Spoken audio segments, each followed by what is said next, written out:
Hello குட்டீஸ். இன்னைக்கு நம்ம ஒரு கதை, சூப்பர் கதை பார்க்கலாமா?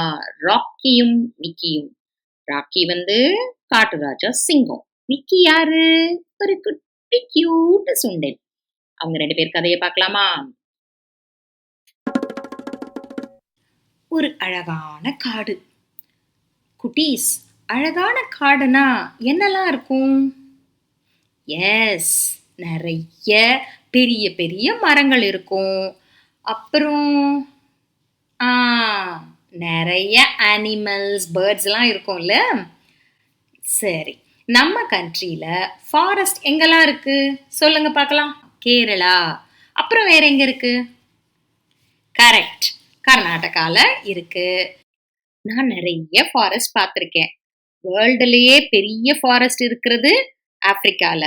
அது மாதிரி ஒரு காட்டுல ஒரு சிங்கம் வாழ்ந்து வந்துச்சு. அந்த சிங்கத்தோட பேரு ராக்கி. அந்த காட்டுல இருக்கிற மத்த மிருகம் எல்லாம் ராக்கிய பார்த்தாலே இல்ல நினைச்சாலே நடுங்கும். ஆனா அந்த ராக்கி ரொம்ப தங்க மனசுக்காரன்.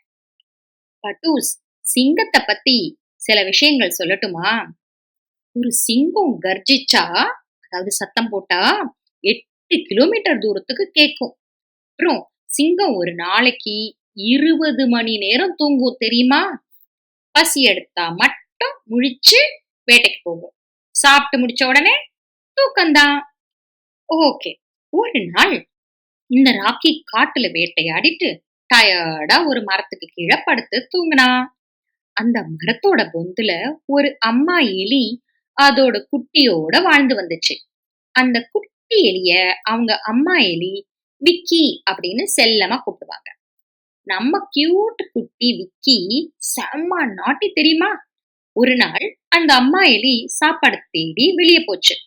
அப்ப விக்கி கிட்ட, ஒழுங்கா சமத்தா பொந்துக்குள்ளவே இருக்கணும், வெளியே வரக்கூடாது அப்படின்னு சொல்லிட்டு போச்சு. அந்த நேரம் பார்த்துதான் இந்த ராக்கி அந்த மரத்துக்கு கீழே படுத்து தூங்கினான். பொந்துக்குள்ள இருந்த விக்கிக்கு போர் அடிச்சுது.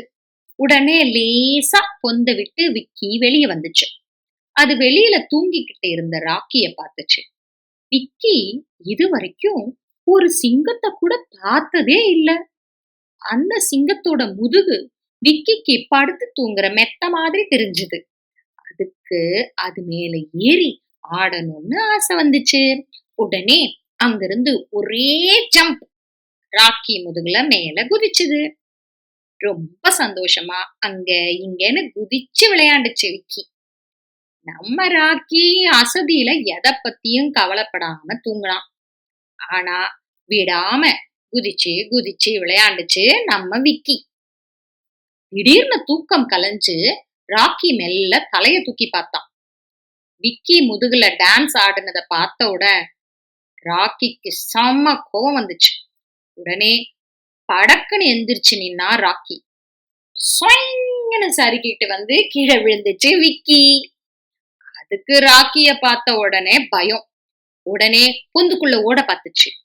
ஆனா லபக்குன்னு விக்கிய பிடிச்சு தூக்கிட்டான் ராக்கி. அவன் குட்டி எலிய பார்த்து, இத்தனோண்டு இருந்துகிட்டு எவ்வளவு தைரியம் இருந்தா இந்த காட்டோட ராஜாவான என் முதுகுல டான்ஸ் ஆடி இருப்பேன் அப்படின்னு ஆத்திரமா கேட்டான். விக்கிக்கு காலெல்லாம் நடுங்க ஆரம்பிச்சிருச்சு. அந்த சமயத்துல அந்த அம்மா எலி அங்க வந்துச்சு. அது ராக்கி கையில விக்கிய பார்த்ததும் பதறி போய்,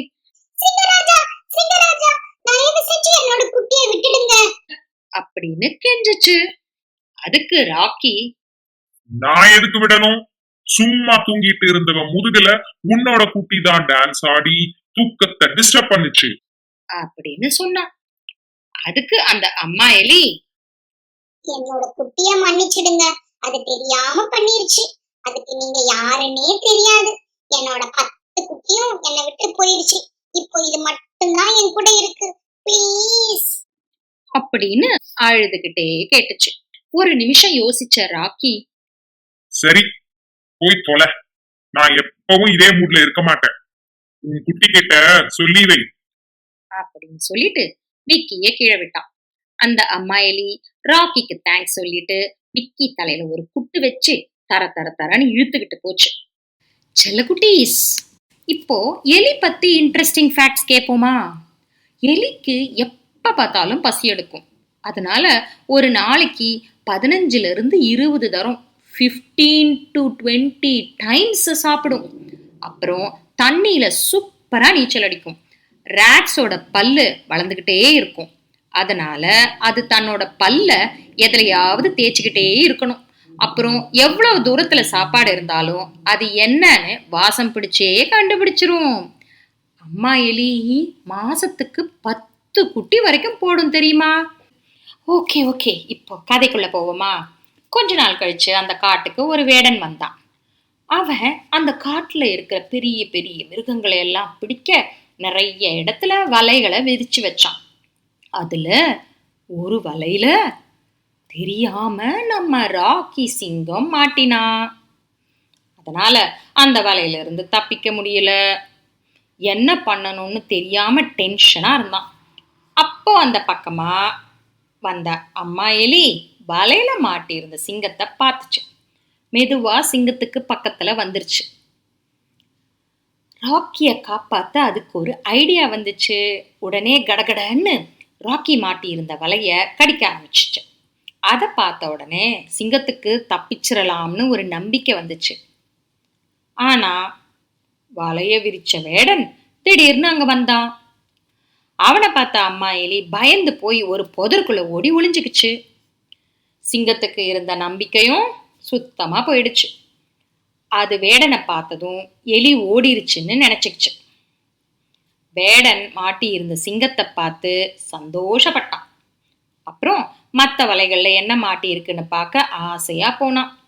உடனே புதருக்குள்ள இருந்து அம்மா எலி திரும்ப அங்க ஓடி வந்துச்சு. வேகமா வேகமா வலைய கடிக்க ஆரம்பிச்சுது. 2 நிமிஷத்துல மொத்த வலையையும் அம்மா எலி கடிச்சு வீசிடுச்சு. ராக்கி ஜம்ப் பண்ணி வெளியே வந்தான். 2 பேரும் அங்கிருந்து தப்பிச்சு போனாங்க. கொஞ்ச தூரம் போனதும் ராக்கி அம்மா எலி கிட்ட, உன் உயிருக்கு ஆபத்துன்னு தெரிஞ்சும் எதுக்கு திரும்ப வந்து வலைய கடிச்சு என்ன காப்பாத்துன அப்படின்னு கேட்டான். அதுக்கு அந்த அம்மா எலி, நீங்க நினைச்சிருந்தா அன்னைக்கு உங்க தூக்கத்தை கெடுத்த என் குட்டிய சாப்பிட்டுக்கலாம். ஆனா நான் விட்டுருந்தேன்னு சொன்ன உடனே என் குட்டியை எனக்கு திருப்பி கொடுத்தீங்க. அதான் அப்படின்னு இழுத்துச்சு. அன்னையில இருந்து ராக்கியும் விக்கியும் ஃப்ரெண்ட்ஸ்.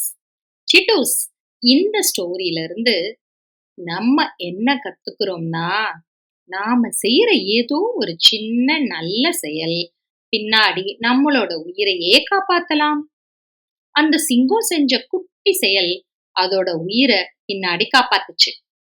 நாமளும் சின்னதோ பெருசோ அடுத்தவங்களுக்கு உதவி செஞ்சோம்னா நிச்சயமா பின்னாடி நமக்கும் யாராவது உதவி செய்வாங்க.